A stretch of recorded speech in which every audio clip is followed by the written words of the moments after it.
Joke-joke tayo mga ka-volunteer.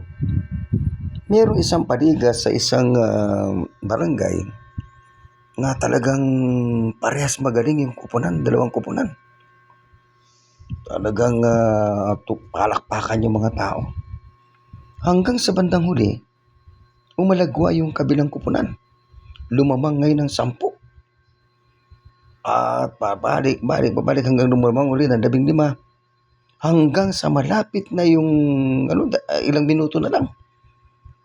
Pagdating ngayon ng 2 segundo, lamang ng 20. Pero maniwala ba kayo na nanalo pa yung kabila? 2 segundo na lang, nanalo pa yung kabilang kupunan. Ganito yung pangyayari. Noong 2 segundo na lang, ipinasa yung bola kay Pitong.